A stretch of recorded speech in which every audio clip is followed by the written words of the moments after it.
नमस्कार दोस्तों। दुनिया भर में जहां इंडिया को मदर ऑफ डेमोक्रेसी कहा जा रहा है, तो वहीं इस लोकतंत्र के चौथे खंभे को लेकर नेताओं के अमूल्य और बहुमूल्य विचारों से पता चलता है कि वाकई हम किस तरह के लोकतंत्र में जी रहे हैं। सोमवार सुबह मराठी अखबार लोकमत के इस खबर को आप देखिए।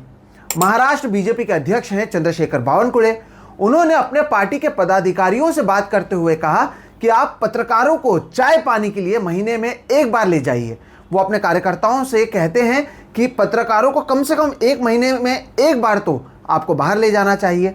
लोकमत के इस खबर में लिखा है कि बीजेपी के महाराष्ट्र अध्यक्ष रविवार को 2024 चुनावों की तैयारी के लिए अहमदनगर पहुंचे हुए थे, जहां पर अपने कार्यकर्ताओं से कहा कि 2024 तक पत्रकारों को हमारे खिलाफ एक भी खबर नहीं लिखनी चाहिए और इसलिए उन्हें आप चाय पानी के लिए ले जाइए। वो आगे कहते हैं कि चाय पानी का मतलब तो आप समझ ही रहे होंगे। अध्यक्ष जी यहीं पर नहीं रुकते हैं, उनके पास तो पूरा फॉर्मूला मौजूद है।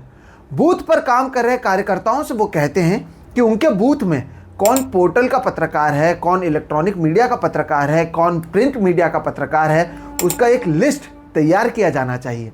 महीने में एक बार उन्हें चाय पानी के लिए ले जाना चाहिए। अगर वो ढाबा जाना चाहते हैं तो ढाबे पर ले जाइए। सारी खबरें बीजेपी के पक्ष में होनी चाहिए और 2024 तक ऐसी कोई खबर नहीं छपनी चाहिए जो बीजेपी के खिलाफ हो। सच में कहें तो नेताजी के इन शब्दों को सुनहरे अक्षरों में लिखकर बीजेपी को अपने पार्टी कार्यालय के बाहर लगाना चाहिए। नेताजी के इन बयानों से पता चलता है कि प्रेस फ्रीडम इंडेक्स में दुनिया के 180 देशों की लिस्ट में भारत 161वें स्थान पर क्यों है। प्रधानमंत्री मोदी के दोस्त अब टीवी चैनलों को खरीद रहे हैं और प्रधानमंत्री मोदी के नेता अब पत्रकारों को चाय पानी पर ले जाने की बात कर रहे हैं। कुछ दिन पहले तक इंडिया गठबंधन की ओर से 14 न्यूज एंकर के बॉयकॉट किए जाने का विरोध करने वाले नेता अब महाराष्ट्र बीजेपी अध्यक्ष के इस बयान पर चुप्पी साधे बैठे हुए हैं।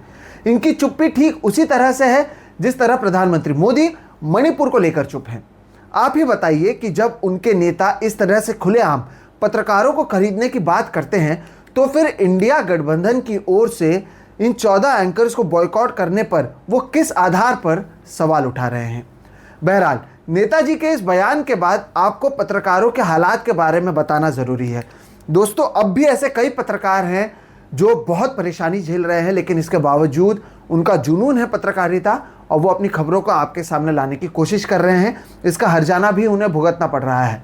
इसी साल 7 फरवरी को महाराष्ट्र के रत्नागिरी जिले में स्थित राजापुर इलाके के पत्रकार शशिकांत वारिशे को एक एसयूवी गाड़ी से कुचलकर इसलिए मार दिया गया क्योंकि वो रत्नागिरी के बारसू में बन रहे Ratnagiri refinery and petrochemicals limited के खिलाफ लिख रहे थे। स्थानीय लोग नहीं चाहते हैं कि ये प्रोजेक्ट इस इलाके में आए और उन्हीं के बाद शशिकांत वारिशे लिख रहे थे।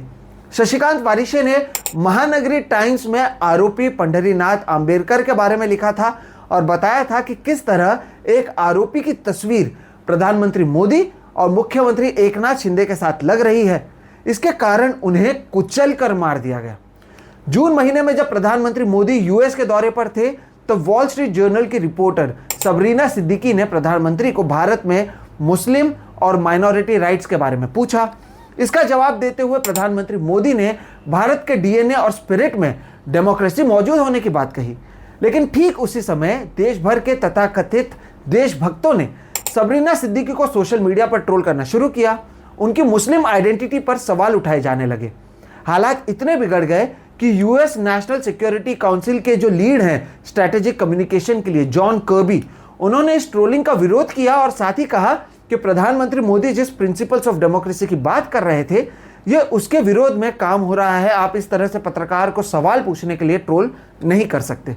2019 में उत्तर प्रदेश के फ्रीलांस जर्नलिस्ट पवन जायसवाल ने बताया था कि मिर्जापुर के शिऊर के प्राइमरी स्कूल में बच्चों को मिड डे मील के नाम पर नमक और रोटी दिया जा रहा है। बाकायदा सरकार को तो उन लोगों के खिलाफ कार्रवाई की जानी चाहिए थी उन सरकार की तरफ से जो नमक और रोटी दे रहे हैं, लेकिन तब सरकार ने इस पत्रकार के खिलाफ ही उत्तर प्रदेश में कार्रवाई की। योगी सरकार ने इनके खिलाफ मामला दर्ज किया। बाद में एक जांच में पता चलता है कि जो पवन जायसवाल कह रहे थे वो सच था। 2022 में पवन जायसवाल की मौत माउथ कैंसर से हो गई। मरने से 1 महीने पहले उन्होंने इसके इलाज के लिए फंड इकट्ठा करने के लिए लोगों से मदद की भी अपील की थी। मलयालम न्यूज़ पोर्टल अलीमुक्कम के रिपोर्टर सिद्दीक कप्पान को 28 महीने उत्तर प्रदेश की जेल में गुजारने पड़े क्योंकि वो हाथरस में हुए गैंगरेप की रिपोर्ट करने जा रहे थे। उनको अक्टूबर 2020 में गिरफ्तार किया गया था और उन पर एक कॉन्स्पिरेसी का हिस्सा होने का आरोप लगाया गया था। 28 महीने ये पत्रकार जेल में रहा। पत्रकार गौरी लंकेश को उनके घर के बाहर साल 2017 में मार दिया गया था। कई पत्रकारों को सही से काम करने नहीं दिया जा रहा है। अब भी कई पत्रकार जेल में हैं और कई बेरोजगार हैं। चाहे सरकार किसी की भी हो, जो पत्रकार एंटी एस्टैब्लिशमेंट बात करता है ना, उसकी परेशानी बढ़ जाती है। दोस्तों, ये सारी बातें मैं आपसे क्यों कर रहा हूँ? एक तरफ पत्रकारों के लिए हर रोज़ रिपोर्टिंग करना एक चुनौती बन गई है और दूसरी तरफ महाराष्ट्र के बीजेपी अध्यक्ष बिना किसी डर के पत्रकारों को चाय पानी में ले जाने के लिए कह रहे हैं। अपने कार्यकर्ताओं से कहते हैं चाय पानी के लिए पत्रकारों को ले जाया जाए। महाराष्ट्र के उप मुख्यमंत्री देवेंद्र फडणवीस, ये भी बीजेपी से ही हैं, उन्होंने अपनी सरकार के विरोध में खबर लिखने के कारण एक प्रेस कॉन्फ्रेंस में कहा कि राज्य में कुछ HMV पत्रकार यानी हिज मास्टर वॉइस पत्रकार मौजूद हैं। एक तरफ जो उनके पक्ष में लिखते हैं वो तो अच्छे पत्रकार हैं, जिन्हें हम गोदी मीडिया कहते हैं, क्योंकि किसी भी के भी पक्ष में नहीं लिखना चाहिए, लेकिन जो उनके विरोध में लिखता है उन्हें ये HMV पत्रकार बुलाते हैं। ये वही नेता हैं जो विदेश में जाकर डेमोक्रेसी की बात करते हैं और देश में आकर पत्रकारों को खरीदने की बात करते हैं। ठीक उसी तरह से जिस तरह विदेश में जाकर ये नेता महात्मा गांधी की तारीफ करते हैं और देश में आकर गोलवलकर की। लेकिन इसके लिए केवल क्या ये नेता जिम्मेदार हैं? दोस्तों, बिल्कुल नहीं।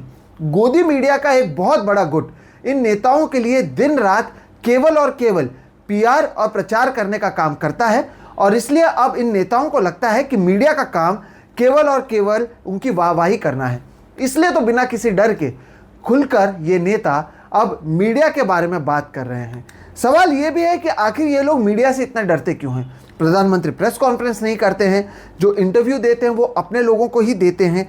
गोदी मीडिया देश भर में मौजूद है, इसके बावजूद ये चाहते हैं कि इनके खिलाफ 2024 में कोई कुछ ना लिखे और इसलिए अपने कार्यकर्ताओं से ये कह रहे हैं कि जाकर चाय पानी के लिए ले जाओ, ढाबे पर ले जाओ।